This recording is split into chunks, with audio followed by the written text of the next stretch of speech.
Hello, and welcome to Interculture Podcast, where we discuss the unique challenges of intercultural relationships, including differences of nationality, ethnicity, or religion. I am Ibrahim. And I'm Jenna. Each week, we discuss a different topic on living and thriving in an increasingly global society.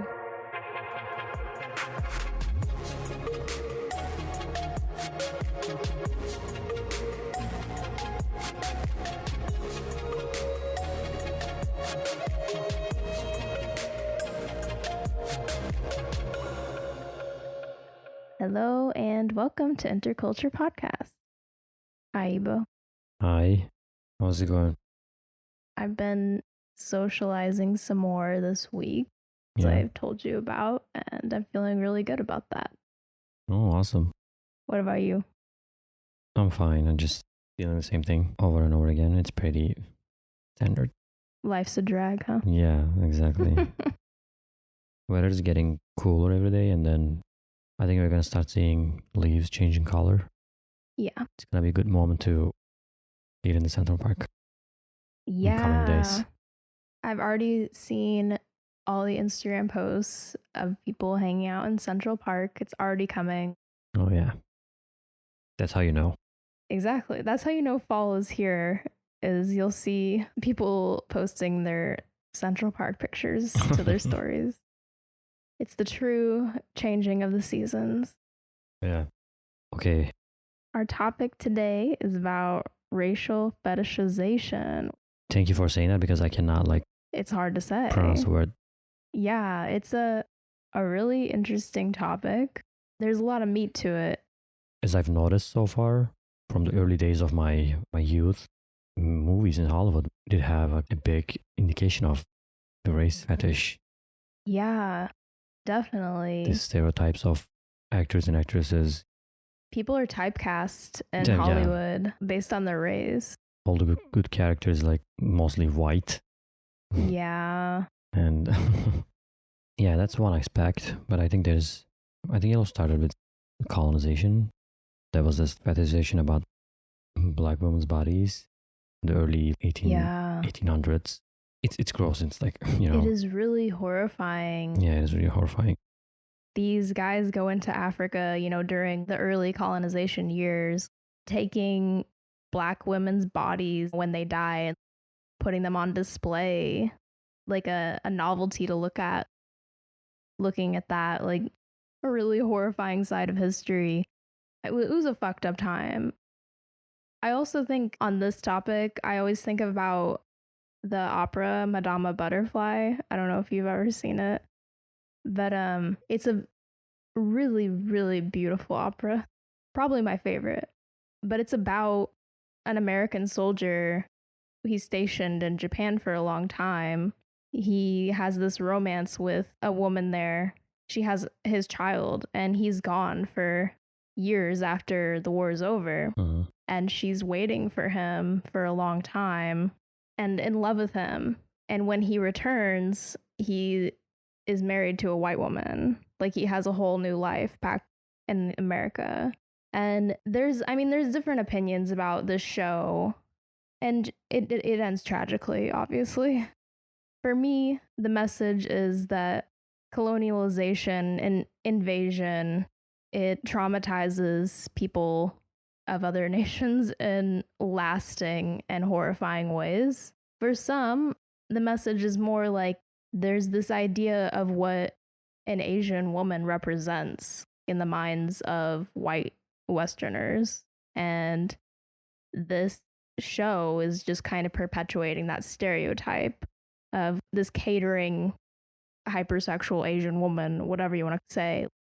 There's a divide on the opinion, and it's a complicated topic.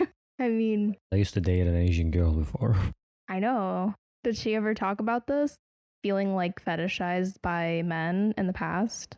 Yeah, maybe not for her typically, but in general speaking, yeah. I think it's a really big problem, and anime kind of contributes to that. But Asian women do get harassed by, let's say, typically white men. They're stereotyping them and seeing them as sex objects. There's this stereotype of Asian women as being more subservient. And this whole, like, the colonialization factor and war, World War II, there's this image of the white man coming to conquer Asian territories, and Asian women also is part of that. And that idea is still an undercurrent. It's still there, and Asian women are harassed. Last year, March 2021, there was the shooting in Atlanta. Most of the victims were Asian women. Yeah, it was a horrible day. There was a huge reckoning, I feel like, after that incident. Yeah, and before then, it was a lot of Asian people get harassed and got attacked for COVID-19. It's still ongoing. That happened in New York. That's the crazy thing, is there were so many attacks on Asian people in New York, and I feel like this is supposed to be our city, you know? We're supposed to be free and accepting of everyone around the world. I heard a person like right outside, like 2 years ago, when George Floyd protests happening. There was like the really old guy shouting at the protesters and saying like white power. Oh my god! I said, what the hell, in Hell's Kitchen? No, a lot of them come from out of state to like protest, so I don't think it's a growing trend here. I don't want to like no, it's not. Rise any alarm bells. Definitely not. But the shooting, what came up was this intersection of misogyny, fetishization, because the perpetrator of the shootings, when questioned about his actions, he said that he was a sex addict and that he was sexually frustrated and he wanted to eliminate these salons where Asian women worked, to eliminate that temptation. And he clearly had deeper issues than fetishizing. But I think another interesting part of this conversation is a lot of people will discuss having preference in dating.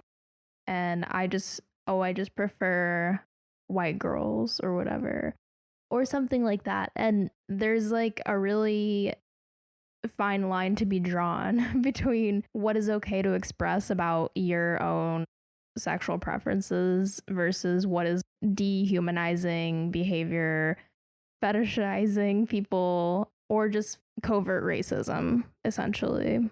And I don't know, this is a hard topic to parse out, but what I've read about the preference idea is that once your preference is about excluding certain people as unattractive on the basis of their race, that is when you are in a dangerous territory. Indigenous people too. Indigenous women in America and Canada have an extremely high rate of murder and sexual assault, and it's absolutely insane. It's a huge problem, and I think it is all stemming from like this dehumanization of people, and it's seeing like non-white people typically as something other and something that is less than. And that is how you get to a person who views human life as disposable. That's sick. Yeah, it's pretty fucked up. This is a dark topic. If I want to lighten it, I've known many people who find Asian people beautiful in my life. No doubt. I mean, which is like, it becomes so uncomfortable if you like really sit down and think about it. But I think it's okay to just find certain features attractive in other people. No? A lot of people talk about Asian babies being really cute, like the cutest baby. That's not sexual. That's just, acknowledging the superior race of Earth. To make someone to realize that have this kind of a fetish, probably mostly like men, doesn't realize this, but no one's gonna like open and Google, like the search engine about this to get more acknowledgement. But there should be, I think, some way to acknowledge other people, even though like maybe they have this but they don't realize. You know what I mean? Yeah. Or they don't see that as a problem to have. Well, there's this idea about people not wanting to confront their own bias. How people are so resistant to that. Uh-huh. And I think people will continue to be resistant to that because bias exists in all of us. It's something we all have to deal with, but no one wants to acknowledge that because it feels like that's saying I'm a bad person, or if you're a racist, that means that you're a horrible person and you're like Hitler, or something. I think people are just so resistant to acknowledging some of those tendencies within ourselves. And even when people do, it seems like kind of our cancel culture society kind of tells them it's not, your acknowledgement is not enough. You need to make amends somehow. And I'll tell you when you've reached that point of making amends, I decide. So it's just hard. It's letting go of the ego, is it not? Yes. And also, do you think like geography matters in this problem? Like where you're raised, like how you raised. Yeah, I think different people are experiencing this. The context is different, but it's Mm-hmm. still a problem in some way Mm-hmm. because there's racism everywhere and there's bias everywhere. Not every country has the background of colonizing or being colonized, though, to a certain extent. Mm-hmm. So it might look quite different in some places. Yeah. Do you think people have a bias for Turkish people in here? Have you ever come across that? Not really. I think Yeah, me neither. I was talking at one of the social dinners last night about Memo and how I wanted to bring him, and this guy was like, "No, you can't do that." And I'm like, "Why?" He's like, Mm-hmm. "He's Turkish and I'm Greek." But that's the only time I hear negative things about Turkish peoples Yeah, you can usually. only hear that from a Greek guy. Yeah. That's sad.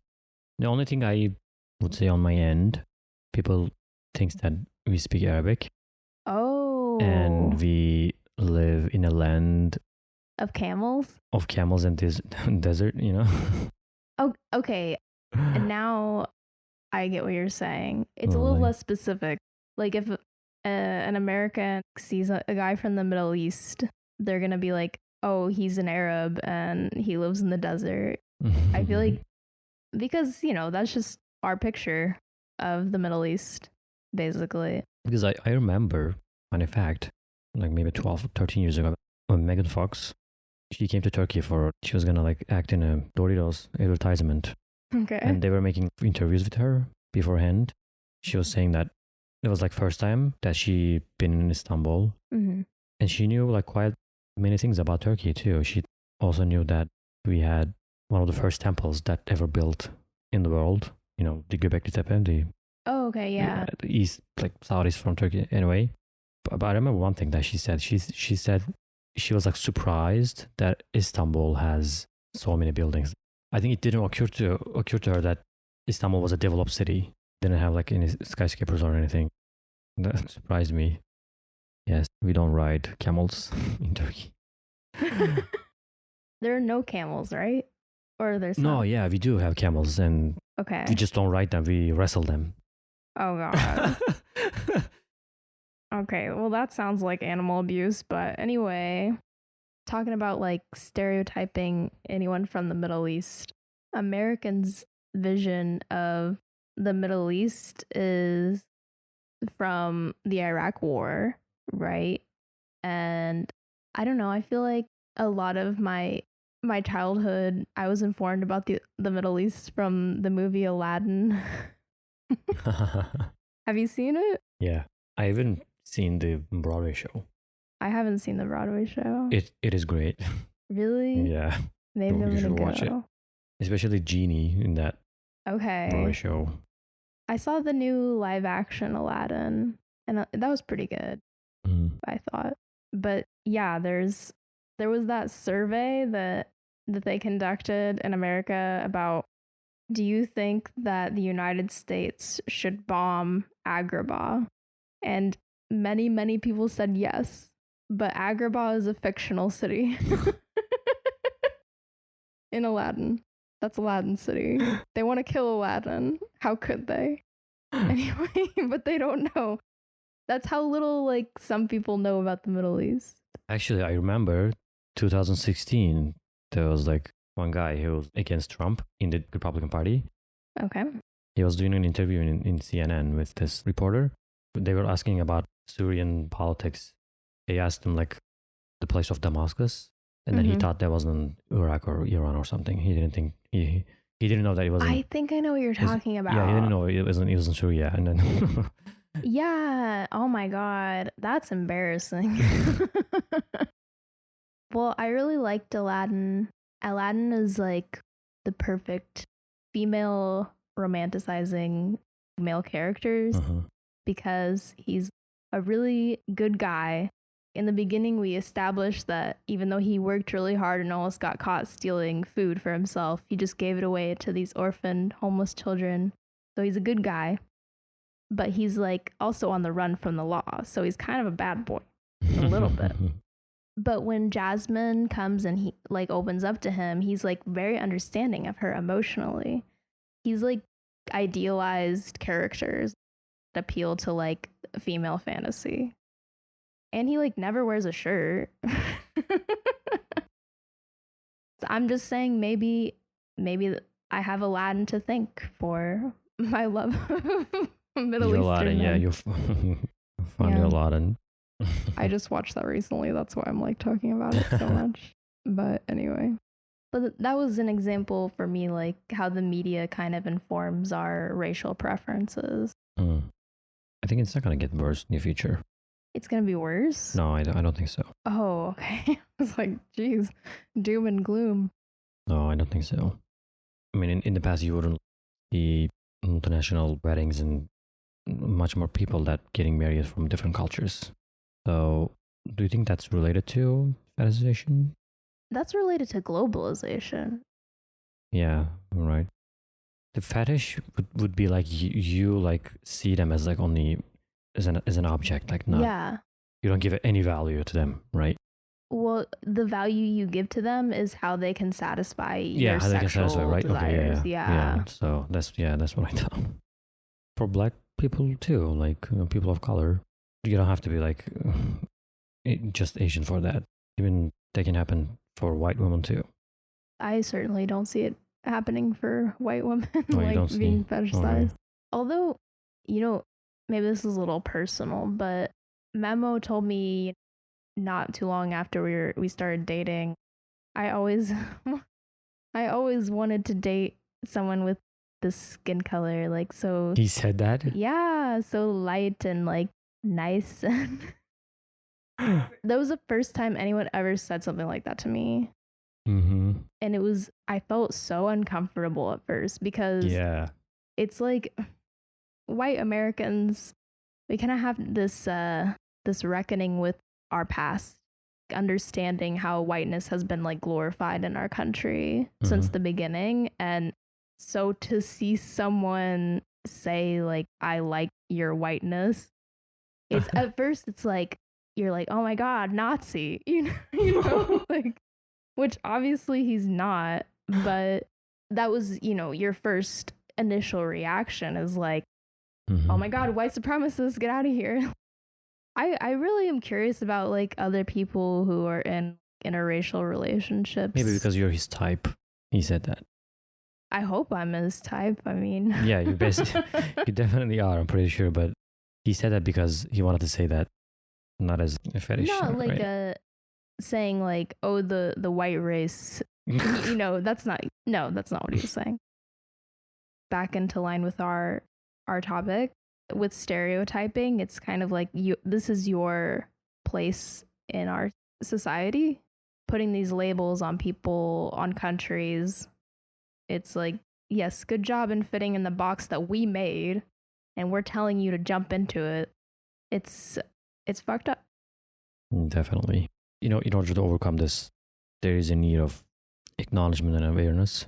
But I believe it is hard to define the real problem, but we have all the tools to address that in a society now. So it shouldn't be something like we cannot overcome. Yeah. I think people are doing a good job in claiming their own voice also, Mm-hmm. because that is pushing back on stereotyping, Yeah.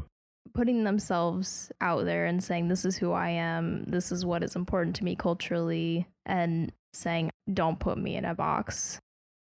Hearing those people and giving platform to those people is making a difference.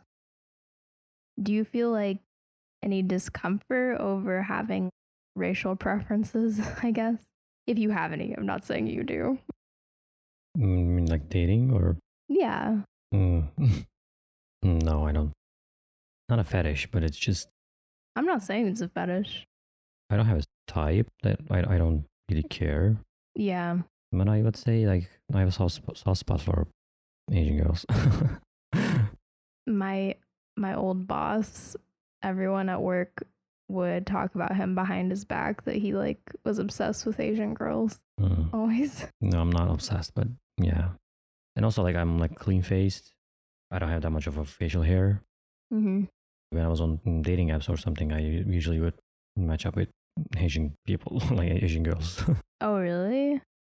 I wouldn't say stereotype.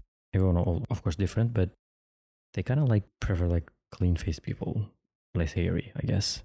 Well, guys from East Asia are less hairy. Yeah. So maybe that's just like, you grow up looking at this.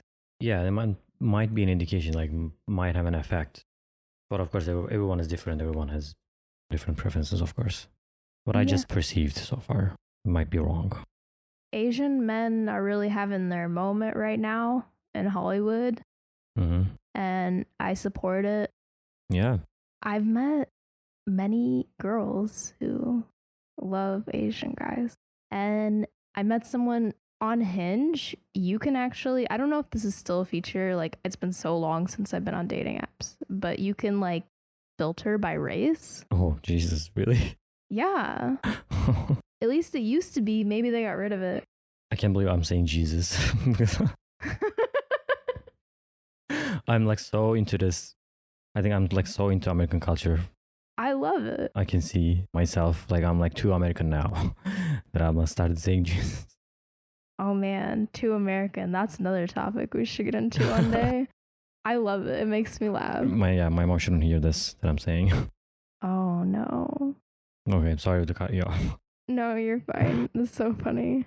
Yeah, okay. On Hinge, you can filter on many things like height. And yeah, she set her app to only show Asian guys, period. That's all she wanted. And her boyfriend was very handsome, I mean, but it's just really, it's almost uncomfortable. Now it's like, I feel like Asian guys for so long growing up, all you hear is like Asian guys have small things, that was like the stereotype. But now Yeah. I feel like I meet so many like women who are just obsessed with Asian guys, and I'm like, are we going into the other direction now? Are we fetishizing them? Like, right, right. Such as like black guys too. There's of course a fetishization in that. Oh, well, they get like the least matches on dating apps, black women. Did you know that? Yeah, and it's just reflective of our attitudes towards black people is still like really biased and messed up. But I feel like it is like really an Asian thing at this point. Maybe I just haven't like talked to enough people about it to get an accurate picture, but I am glad that like we're starting to appreciate Asian men more for like how beautiful and glorious they are, but at the same time, it's a little troubling. I don't know. Where do you draw the line? Where do you? If you're only looking for Asian guys on your app, that seems maybe like problematic behavior or no? Yeah. It's a big problem, like I think in the gay community as well. I was reading before we started recording about this study that was published about gay men experiencing people fetishizing them. By who? It was black gay men, I believe. Okay. They were talking about how they felt it was a really huge hurdle to connection, not just romantically, but also platonically, Mm-hmm. which is interesting. Obviously, I don't know much about the gay man dating scene, but it's a big problem for gay people as well. Oh, that's surprising. There are some things with like the gay dating scene where it's like people will talk about their preference for race or for like more feminine or more masculine presenting Mm-hmm. individuals, and some would argue that having that preference is dehumanizing to people. But I think when it comes to things you like on dating apps, when it comes to like certain features, it's you can definitely have those feelings, but you don't need to advertise that you like it, and you don't need to like say I don't want anything outside of this, because that is a very objectifying mindset to be in, and that is going to hurt people. Like if you feel like I really like this in a person, that's fine, but you don't need to advertise that. I see. I think it's kind of like girls do this now where they're like, I only want to date a guy over 6 feet. Mm. Okay, if you really like tall guys, good for you, whatever. But don't, if you put that online, people are going to feel, I don't know, like this instant rejection and judgment. Yeah, I know how that feels. Yeah, I think most of us do. Yeah, it seems like okay, well being tall, that's not a feature that's extremely tied to one race though. So I think people get away with saying they only want a tall person, even though I think it's on some levels almost as bad. There's not quite like the background of systemic racism and oppression and colonization attached to it. So of course it's not on the same level, but in terms of making people feel inadequate by their personhood, their body, like yeah, it's the same. But I guess the way that fetishization is harmful, it can have like very serious like real world consequences when like if you look at the Atlanta shooting and yeah, inspiring violence from stereotyping. But if you connect racial bias with misogyny, it's a dangerous cocktail that's being formed there. And I think it happens a lot actually in certain subcultures. It's just impossible for me to like not think about certain misogynist ideologies that are on the rise now. I think it's all related to it. It should be related to each other, like racism and misogynism. Yeah. In a way, they are all connected because they're all like seen as diverging from the dominant figure in our society. I wonder how did it all started actually. Don't you think like the first racist people? We have like this tribalist nature to us, which you see like in other primates. The other group, that is our competition in terms of food and resources. So that's where some of those like negative perceptions are coming from. It was a survival thing. Yeah. But if you look back at like the slave trade, Yeah, I wonder how did that all started? well, I think they thought by virtue of like how advanced their society is, they see people living like very differently in terms of technology, and they look different. They look very different from your mom and dad and your neighbors and everything. So they dehumanize them in that way. Mm-hmm. And if you dehumanize a person, you can do unspeakable things to them and have no conscience about it. I mean, bad people can. Yeah, I will make some research about it. I know some aspects of this slave trade and slavery, but I think I'm gonna get to the bottom of that. And what I do think is interesting, like what media we're exposed to as children kind of informs what is sexually desirable, like desirable traits, I mean. But at the same time, it's like without that, if we were only relying on our exposure to people who look differently from us in our society, like, would those same fetishizations still be happening? Do you think? That's a good aspect. Yeah. I don't think it will be this bad or this much. Yeah, I agree. The media and the visual of indication of culture, like, it has a big power. Yeah. What has been a desirable feature? I mean, that changes from place to place, from time to time. A few hundred years ago, large fat women were very desirable. And 20, 30 years ago, if you looked like you were starving to death, that was the height of attraction. So yeah, it's all, and media has like some of the biggest impact. Unless you're living in a really culturally diverse area, I mean, you're probably being informed by media, really. If you were in a more diverse area and had like those relationships with people who look differently, casual, platonic, like even familial, those relationships, you would not stereotype them because they would be in part of your broader community. No? The media needs to work really hard to not just hire people who are people of color, but also make characters for them that have depth and are fleshed out properly and don't fall into a category, a stereotype. Mhm. That's the role of Hollywood now. Ali Wong made that movie. What was it called? Always Be My Maybe. Yeah, Yeah, I watched that. I watched that too. And that was really lauded as a movie that helps to break Asian stereotypes in Yeah, film. I also love watching her shows. She's incredible.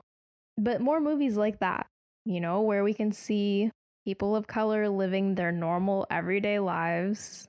They're not like a background person that is an exact stereotype of what they've always been portrayed as. Mhm.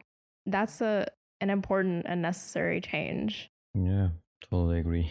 So I'm thinking about that. Like, if you see a black person or like a Thai person or whatever engaging in the same behaviors, cultural practices, or like going to school at your same school, if you connect them to you, that's a block to like fetishizing because you see them as a person. I think the also race fetishization is you're more likely to have that in a misogynistic country. Mm, A lot how of white so? guys like I'm hearing like, oh, I love Japan. I love going to Japan. That's so popular. So many like white guys like obsessed with Japanese stuff. Yeah, my also ex girlfriend used to she used to say that, and I like started seeing it after I noticed it. After she mentioned it. This is another thing on fetishization of Asian women in World War II and before World War II, Mm-hmm. actually. The Japanese Empire created these camps for soldiers with enslaved Asian women to work as forced sex workers for them, taking advantage of quote unquote comfort women, Asian women who were enslaved. That falls into the Western idea of conquering and coming to conquer. And that created racism in our society and stereotyping and violence. How do you feel about Mia Khalifa, porn star, former porn star? Oh, I saw her in a movie. A movie? Yeah. Like a pornographic movie? No, no. I was watching this series on Hulu. It's called Rami. I want to watch that. Is it Yeah, you should good? definitely watch it. Yeah, it's good. Okay.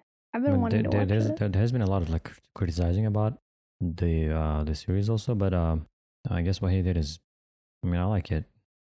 There was this episode where they go to this Emirati guy to get funded to a mosque, and I saw her in that, and I didn't I was kind know. of surprised, I'm and surprised hearing that. yeah, I was just thinking about her. Like, I didn't know she was.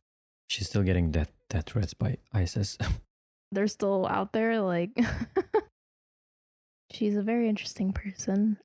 I read some articles about how she is feeding into the fetishization of Middle Eastern women, Oh, or like seeing that as exotic. And also, yeah, in the series that they mentioned that too. oh, Yep. okay, well, everyone go watch it. No. Yeah, well, what I've read from like a feminist blog talking about how it's feeding into like this desire to like conquer quote unquote exotic women. And I don't Exotic woman. I just don't know if I agree with that. Like it seems like kind of ridiculous, but Exotic woman. What am I an exotic man now? yeah, no. I guess That's how you know. Yeah, that's how you know. Like it depends on who you ask. that's how you know when something is becoming a fetish. You look up the search name of porn, Exotic, yeah, with most searched keywords for. oh, That's how you can tell. you're right. Well, there should just be more surveillance of porn websites because, in There should general, be, yes. oh, I don't need to get into my soapbox about like human trafficking and like revenge porn and rape and all the horrible things that are perpetuated by the porn industry. But anyway, I'm not going to get into it right now because that's not our topic. But I kind of like what she has to say about it. Her most quoted interview, she talks about how it's mostly people from the Middle East that are watching her videos, and they're the ones that have like banned her from returning to their country or like that send her death threats. Like it's those same people. And that's like such an interesting point to bring up. The fact that it's, I think it's kind of like an internal hatred. Yeah, I feel like I feel like insulted even for myself experiencing exotic. I mean, my mom is Turkish. She's a Muslim, and I have like numerous of cousins, female cousins. Yeah. Now, like a white man just wanna explore them now. Is like That is really uncomfortable. yeah. I mean, same goes for the I think other races as well. Yeah, that's what they're experiencing. Yeah, it's Only it's not their mom or their cousin, it's them. yeah. And also, it's them. Yeah, I mean, But that is what we're talking about. And that is how some people think. it's like you see it on the porn, and then you want to experience that in real life. That is what it is. I mean, people imitate what they see in porn. Talking to my Turkish listeners right now. Okay. They are hearing many haram words. So Are we gonna put a caveat on all our description? yeah, if this is published in Turkey, though, it could be like a content, how do you say, limitation? Yeah, there would be. That would be, yes. And this is an explicit podcast, by the way. Yeah. Now it's like plus 18 now.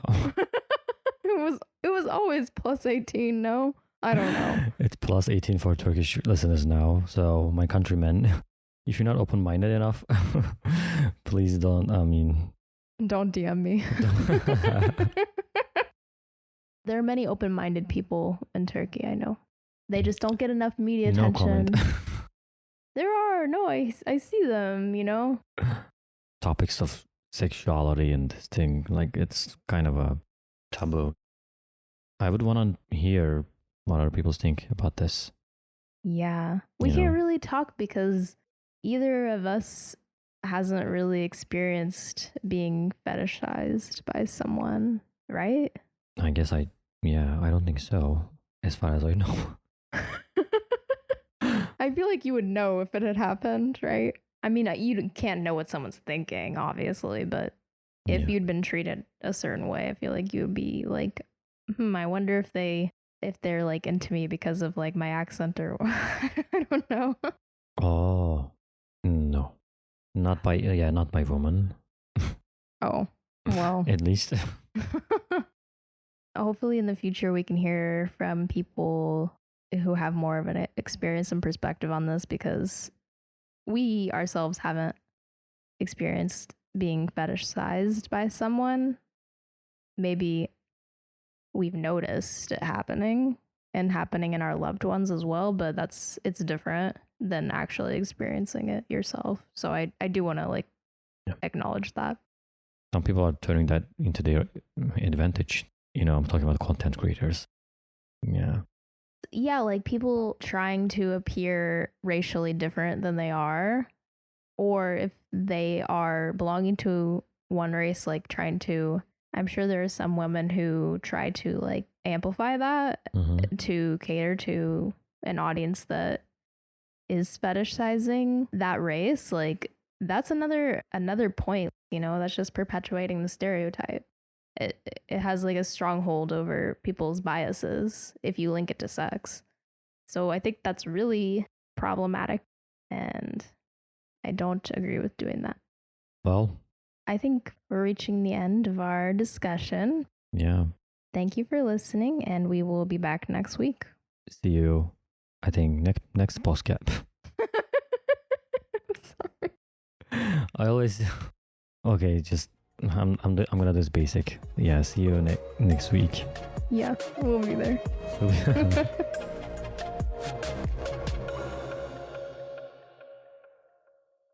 Email us at interculturepodcast@gmail.com or follow us on social media at interculturepod.